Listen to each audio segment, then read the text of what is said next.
क्या है कि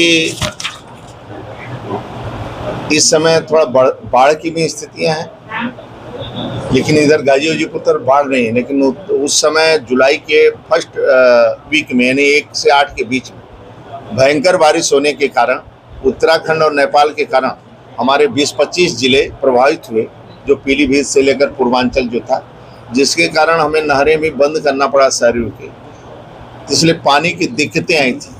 तो अब टेल तक पानी पहुंच रहा है कि नहीं पहुंच रहा है, किसानों की रोपाई हो रही कि नहीं रही, वहीं आज समीक्षा करने आया था।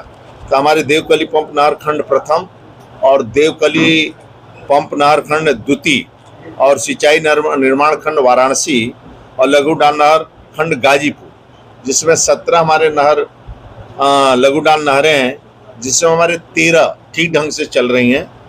शारदा सहायक और शारदा सहायक खंड 2 और शारदा 36, ये थोड़ा ये टेल हमारा 500-600 किलोमीटर पर पड़ जाता है, तो इसमें पानी का अभाव होता है।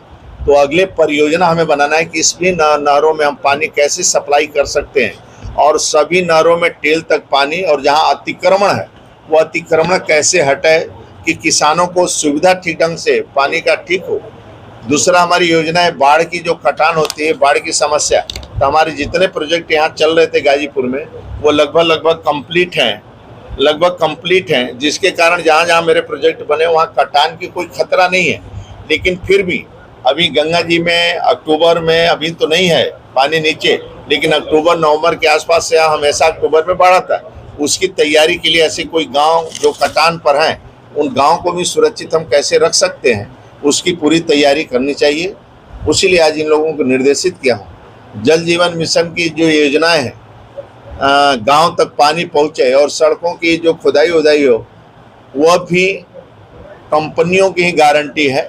और जब तक कंपनी उस सड़क को, जो सीसी रोडें हमारे खुद ही हैं, इस प्रकार की रोडें जो डामरीकरण रोडें हैं, उन रोडों को डामरीकरण सीसी उनको करना पड़ेगा। जब तक नहीं करेंगे उनका पेमेंट नहीं होगा, ये उनको देखना पड़ेगा। थोड़ा बरसात के कारण थोड़ा कठिनाई इस समय, बरसात के बाद गांव में जो सड़कें खोदी गई हैं वो सभी सड़कें हम कंप्लीट करेंगे। हमारे सभी कंपनियां और जल जीवन मिशन भी अच्छे काम कर रहे हैं। यहाँ नीचे तक सभी ने लक्ष्य लिया है कि 2024 तक सभी गाँव में हम लोग पानी पहुँचा दें। कुछ गाँव आर्सेनिक हैं जहाँ पर पानी की बोरिंग होने के बाद भी पानी नहीं मिला है, उन गाँव में कैसे पानी हम पहुँचाएंगे। थोड़ा खारा पानी मिला है, तो यदि 1-2 किलोमीटर 3 किलोमीटर के अंतर पे यदि कोई बोरिंग हमें मिल जाता है अच्छा, तो उन हम बोरिंग करके उन गाँव को पानी सप्लाई देंगे।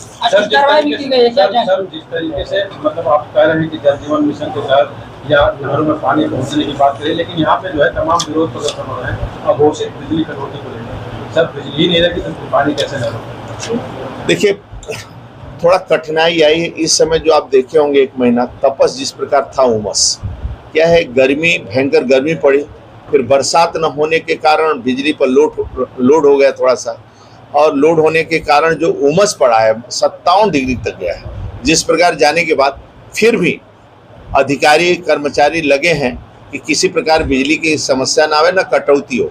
यदि एक्स्ट्रा कुछ मंगाना है बिजली दूसरे राज्यों से तो लेकर गाजीपुर को सप्लाई करें, कोई कटौती ना हो। इसलिए ऐसा कुछ लगता है तो हम भी बात कर लेंगे अधिकारी से और माननीय मंत्री जी से, लेकिन कोई कटौती गाजीपुर में नहीं होनी चाहिए। मंत्रिमंडल के दौरान कुछ कार्रवाई हुई है क्या? थोड़ा चेक किया हूँ, अभी देखता हूँ कमियां उमियां क्या है। अपने चीफ आए हैं, उनको बोला हूँ कि एक बार जांच करके हमें बताओ। मंत्री जी क्या है? अभी सस्पेंड नहीं किया हूँ, अभी जांच करें। अपने चीफ से मैं बोलूंगा जांच कर लीजिए, फिर उसके बाद राजनीतिक सवाल भी है आपसे, आप आए हैं गाजीपुर, फिर कार्रवाई करता हूँ। ये बताइए कि सरकार से संगठन भारी हो गया, नजूल बिल 2 महीने के लिए आप लोगों ने बैक कर दिया। देखिए, आप तो पुराने मित्र हैं, आपको अनुभव है सभी संगठनों में राजनीतिक। ये बीजेपी जब से बनी है, देश के गौरव अटल बिहारी वाजपेयी से लेकर उसके पहले पंडित दीनदयाल उपाध्याय से, एक हमारा आदर्श संगठन है। हमारे पूर्वजों ने बहुत तपस्या की इस पार्टी की। डॉक्टर श्यामा प्रसाद मुखर्जी, पंडित दीनदयाल उपाध्याय, देश के गौरव अटल बिहारी वाजपेयी ने बहुत परिश्रम की पराकाष्ठा करने और पार्टी में उतार चढ़ाव में 2 सीटें हैं, 2 सीट के बाद सत्ता तक पहुंचे, हाईवे नेशनल हाई दिया, कई सड़कों के डाले। हमेशा सरकार और संगठन मिलकर जनता पंक्ति के अंतिम व्यक्ति को मान मिले, सम्मान मिले, भरपूर भोजन मिले, रहने को छत, यानी उसका चिकित्सा फ्री हो, किसान सम्मान निधि मिले, उसका पक्की सड़कें हो और गांव को जिला से जोड़ा जाए, जिला को राजधानी से जोड़ा जाए। तो पहले भी ये योजना देश के गौरव अटल बिहारी वाजपेयी लाए, उसके बाद 10 साल जिस स्पीड से चलना चाहिए नहीं, इस बार माननीय आदरणीय मोदी जी के नेतृत्व में नितिन गडकरी उसको स्पीड से बढ़ा रहे हैं। तो संगठन सरकार दोनों मिलकर गरीबों की सेवा करने के लिए, जनता की सेवा करने के लिए, इसी कारण हम लोग जनता के बीच में दौड़ते रहते हैं। एक सिंचाई मंत्री के नाते में गांव-गांव जाते हैं और अभी भी गांव में जाएंगे, बिना बताए गांव में जाएंगे। एक बार जो कमियां, उस कमियां को पूरा करो, जनता के हित है। और जल जीवन मिशन में बहुत बड़ा मिशन है, हर गली को खोदना, हर गली में पाइपलाइन बिछाना है, 1 मीटर नीचे बिछाना है, फिर पाइप भी देना है, टोटी भी लगाना है, और वो टोटी की गारंटी भी है। कंपनियों को 10 साल चलाने का भी पानी सप्लाई की गारंटी है कि 10 साल तक इसको व्यवस्थित चलाए, नहीं कि हम बनाकर प्रधान को सौंपेंगे, देख रेख उसका होगा, लेकिन है कि टोटी की सप्लाई की पानी की गारंटी भी कंपनियां रखेगी, उसको पेमेंट भी हमें करना है 10 साल तक। इसलिए व्यवस्था बना रहे और गांव का सहयोग इसमें बना रहेगा। हम देखते रहते हैं अन्य राज्यों में भी, जैसे गांव के बड़े आदमी हैं, बाहर काम करते हैं, एनआरआई हैं, दिल्ली बॉम्बे काम करते हैं, तो गांव में आते हैं तो कभी पेमेंट करना है बिजली का, किसी चीज का, तो वो पूछते हैं गरीबों को कितना बकाया है, तो वो कहे 1-1 लाख बकाया है, तो वो स्वयं चेक काट के चले जाते हैं कि इस गांव के हम रहने वाले हैं यार, मेरा भी कर्तव्य बनता है काट दो। तो ऐसे लोगों को भी प्रेरित करना चाहिए जो ज्यादा पैसा कमाते हैं, बाहर रहते हैं, ऐसे तो गांव में हम ऐसा करें।